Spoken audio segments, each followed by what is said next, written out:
Hello and welcome back. I'm Maria Riegger, your resident Gemini, and this is Positive Parenting with Astrology.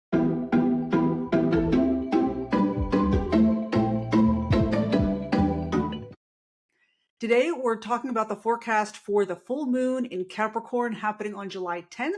We're also talking about the major transits happening in July. I am fresh back from my vacation. I am rested. My calendar is open again.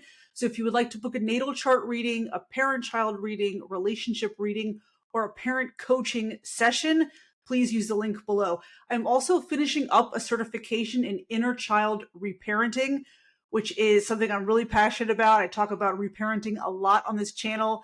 So if that is something that you're interested in exploring with me, you can book a free 15-minute phone call to see how I can serve you. As you probably know already, some of my areas of expertise are boundary setting, productivity, parent-child relationships, how to encourage and maintain the strong connection and attachment with your child, especially in today's ever-changing world, which we'll talk about. So we're going to get into the transits here in a bit. So we're going to go over the full moon in Capricorn first, and then backtrack a little bit just to go over the major transits happening starting in the first week of July. So interestingly, this full moon is happening on the Capricorn-Cancer axis. So full moon in Capricorn happening while the sun is in Cancer. So Cancer we associate with the home, family. Also, we associate Cancer with the mom, maternal instincts. That's not set in stone. There are astrologers that interpret that differently. But largely, that's how we think about Cancer energy. But it is definitely associated with home and family. Capricorn is sometimes associated with the paternal or father type energy. It is also associated with the sense of duty, sense of loyalty that you would owe toward the family, right? So my point here is family issues are going to be front and center, both our home life in general and our relationships to other people in our family. There also may be some tension between our sense of duty, loyalty, obligation to family, and our own sense of personal achievement, what we want to be doing as individuals, not as part of the collective. So full moons, as we know, represent a cycle of completion. So ask yourself during this week, what is completing for you? What cycle is concluding for you? What do you need to do to wrap up that cycle, to have closure? This is also a great opportunity to use that Capricorn earth energy to ground yourself. There's a lot of frantic energy in the sky right now. We'll go over some of those transits here in a bit. But this full moon in Capricorn is calling on us to make sure we ourselves are grounded while we're also honoring all that air energy that's happening right now. It's also a good time to get your finances in order. Capricorn supports that. Maybe redo your budget or double check your budget, double check your investments. Maybe see what areas where you can do cost cutting. Capricorn is ruled by Saturn, and Saturn we think a lot of as a planet of limitations, restriction. And that may be true, but also sometimes when avenues are closed down for us, that we're able to focus on what's left and we're able to kind of direct our energy and know where to direct our energy. If you have like 10 different opportunities and you're torn between all of them and 5 of them close down or 5 of them are just not working out, that's a really good indicator that maybe you should be concentrating on those other 5. The things that are shut down for you, I'd like to reframe that not as something that you've lost. It's a message that you should be focusing on something else, that you should be directing your energy somewhere else. This is a great opportunity to kind of take stock of that, not just your achievements, but also in terms of finances. I'm big on personal finance. I've mentioned it a lot on this channel. So the Capricorn energy really supports you taking a look at your spending and your family finances and seeing if maybe they need to be restructured in some way. With the sun being in Cancer still, a lot of issues may come up as far as your relationship with your children.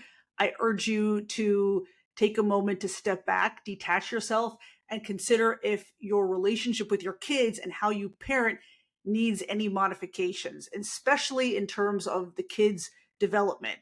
As kids get older, we don't parent them the same, right? They're getting more independent. They're practicing for adulthood. So take a look at how you parent your kids, how you interact with your kids, and ask yourself if your parenting should be shifting, maybe giving your kids a little more autonomy to make mistakes, or maybe backing off a little bit, or maybe relating to them more as equals, less as kind of an authority figure. Not to say that parents don't have any authority over kids, but as kids get older, closer to adulthood and ready to launch, the way we relate to them naturally changes, right? We need to honor the fact that they are forging their own path. They are separate entities from the parents and they have their own autonomy. And in fact, they should be practicing that autonomy for adulthood, because at some point, the parents won't be around to tell the kids what to do or to guide the kids every step of the way. It's good for kids to practice making their own decisions and dealing with mistakes. This full moon is also an excellent time to think about and reflect on all the lessons and the karmic lessons you learned from last year. Saturn, which rules Capricorn, Saturn is a planet of karma, of karmic lessons. Saturn asks us to learn lessons and then reflect on those lessons. What lessons have you learned? What mistakes have you made? How will your life change, or what things need to change in how you make decisions going forward? Saturn is about learning lessons and doing the work. Saturn is also a planet I associate with boundaries, right? Because Saturn, like we said before, Saturn is associated with limitations and restrictions. Capricorn, which is ruled by Saturn, is an earth sign. Earth sign people are pretty good generally at reinforcing their boundaries, okay? This is a great time to take stock of your boundaries again. Ask yourself, am I giving away too much of my energy? One of my favorite questions to ask regarding boundary setting: is this my responsibility? When you feel weighed down, burdened by something, by an endeavor or a responsibility or a task, or your energy is weighed down, ask yourself, is this my responsibility? Maybe it is, maybe it's not, okay? But that's a great question to ask yourself when you want to check yourself regarding boundary setting. Because too often we're giving away too much of our time and energy to people and endeavors that are not our responsibility. Okay, now that's the backdrop of the full moon that's happening on July 10th. What else is happening and beginning to happen in the month of July? Well, on July 4th, the planet Venus shifted into Gemini. So Venus is the planet that informs one-to-one relationships and interactions in those relationships. So this is a planet that informs how you relate to your kids. Being in the sign of Gemini, things are going to take a turn for the intellectual. You can expect your kids to be more curious about things, to ask more questions, to maybe talk a little bit more than usual, because Gemini is an energy that compels people to communicate and to verbalize what they're thinking. So you can expect your kids to maybe be a little more prone to verbalize all their thoughts. And remember that just because they are saying something to you does not necessarily mean it is their truth. They may just be expressing it to you verbally while they're thinking through it. So a lot of kids do that, especially if you have a lot of Gemini placements in your chart. People with Gemini placements have a tendency to kind of think out loud. They verbalize what they're thinking, and it doesn't necessarily mean that everything that leaves their mouths is their truth. It's just that they may be processing it by articulating it verbally. It's a great time. Venus in Gemini is a great time to emphasize learning and curiosity. Gemini, being an air sign, tends to be a bit more detached from emotional life. This is also an energy that supports you detaching a little bit from your relationship with your kids to be able to reflect on it. And again, ask yourself those questions that we were talking about earlier. Do I need to change how I'm interacting with my kids? Do I need to give them more freedom? Do I need to give them, maybe do I need to be a little bit more involved, but make sure my involvement is not enmeshment. Make sure my involvement is coming from a place of guidance, not dictating. This is a great time to also take a class with your kids, do a new activity together, learn something new together. This energy supports that. Remember, you teaching your kids a skill or your kids teaching you a skill is an excellent way to bond and maintain that attachment with their kids. Kids feel fantastic and it boosts their self-esteem when they are able to teach something new to their parents. So make sure you acknowledge and state to your kids that you are open to learning from them. Ask them questions, show you are interested in what they are talking about. Show that you are interested in their world. Even if, they engage in hobbies that maybe are not your cup of tea, at least express an interest in those hobbies and don't badmouth those hobbies, right? Because if you're badmouthing stuff your kids are doing or are into, your kids are going to be less likely to want to communicate with you. And we don't want to do things that drive a wedge between us, right? We want to do things that encourage and protect the attachment. Now, another huge transit we're going to spend a little bit of time on is the planet Uranus shifted into the sign of Gemini on July 7th. This is a huge change.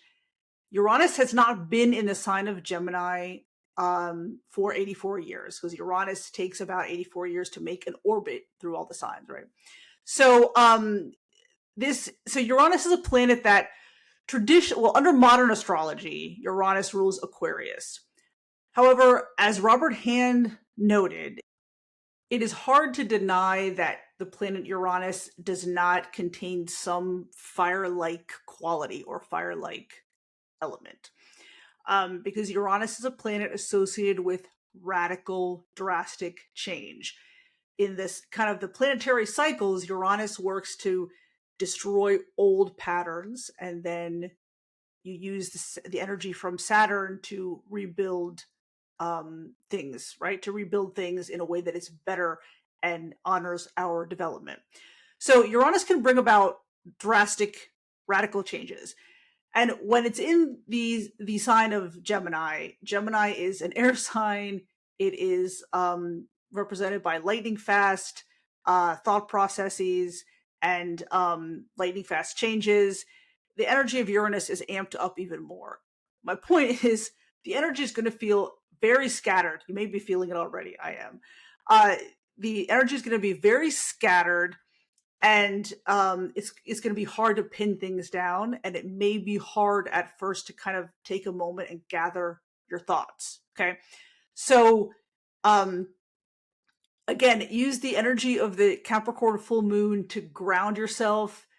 Make sure you are staying connected to yourself, to your family. Do whatever activities you need to do to kind of calm the mind and think clearly. Activities that require a lot of focus and concentration tend to clear the mind.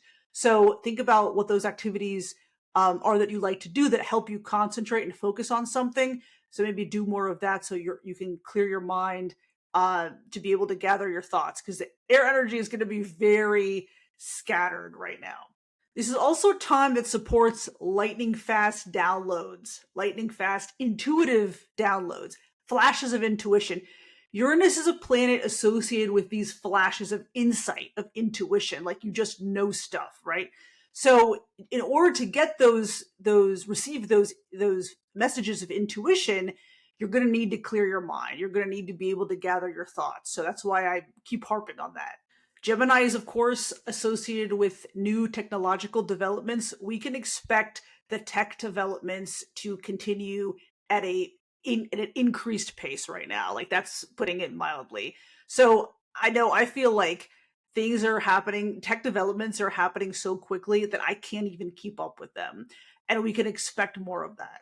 And I know that a lot of parents have questions about, kids on the screens and on the phones. And a lot of us, myself included, are concerned about the long-term effects of smartphones and apps on kids.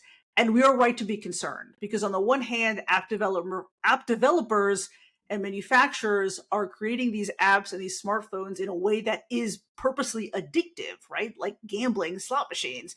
On the other hand, most traditional schools are requiring the kids to do everything online. The homework is online. They have to use electronics. They have to use laptops. All these things. So, and parents are in the middle, concerned about the long-term effects of tech. I'm not as concerned about tech in general as I am about the addictive nature of, like, the doom scrolling, right? And also the fact that may discourage actual connection. So I say that to tell you and remind you, as you know already, that maintaining the one-to-one connection with your kids and with those people in your important relationships is absolutely essential right now, because the tech developments are going to come really quickly. And talk to your kids about the tech developments and ask them questions, what they think, open up discussions and debates. So when you engage your kids, especially your older kids, in a conversation, which is where you're sharing information and thoughts back and forth, your kids are going to be way more willing and receptive to listen to you if you're coming from that place of interest and guidance, as opposed to coming from a place of, you're going to do what I say just because, right? It's always beneficial to give kids reasons for the rules. And you don't have to get involved into long-winded discussion back and forth about it, but giving them reasons like, do you understand why we do this? Why? Health and safety, right? And if you don't believe me, you can go research long-term effects of staring at a screen, long-term effects of using a smartphone, whatever, right? My point is, it is so important to maintain the connection with our kids right now. So make sure you are getting a lot of one-on-one time with your kids, and where you're physically together, but also emotionally receptive, emotionally connected, and you're not like physically with them, but distracted by other things. Now, in terms of Uranus shifting into the sign of Gemini, I'm going to share something with you really quickly. I'm a huge history buff. Maybe you guys didn't know that, but I read all types of history. I studied medieval history way back when, and it's kind of still a passion of mine, and but history in general. Then later I got into modern history, and anyway, I'm always interested in historical patterns. So I'm going to share something with you really quickly.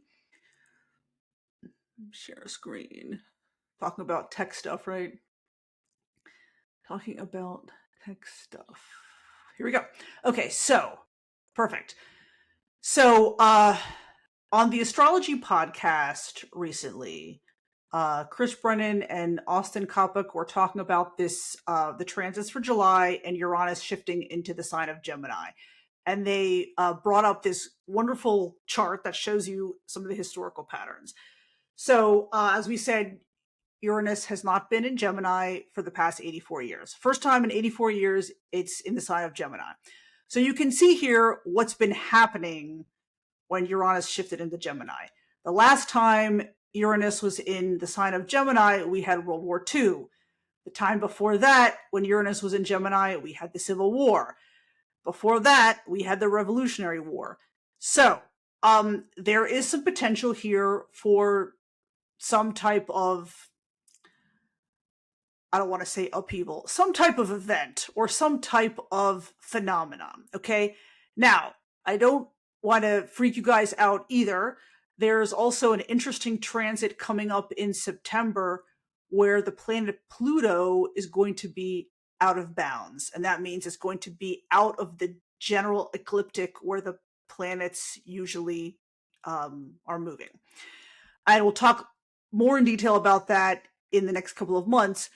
But Pluto is going to be out of bounds to the south.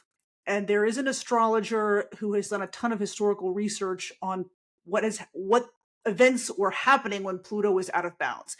Pluto out of bounds to the south has been associated with the people, the populace, kind of taking back their power and having more liberty, which is good, which is a positive. So I don't want to, share this with you to freak you guys out. I'm sharing this with you to show you that these transits have patterns when we look at historical events, but the events that may happen when Uranus is in Gemini this time during this transit don't have to be negative. We may be looking at some kind of, people having more liberty in general, society progressing in some way. Okay, so I think the transit is going to bring a lot of positive changes, but I just wanted to share this with you guys to show you that when we do look back at historical patterns, we can trace events with these transits, and it's very interesting. Okay, I'm big on history and on the data and doing studies to highlight these astrological patterns, these transit patterns. It's very interesting.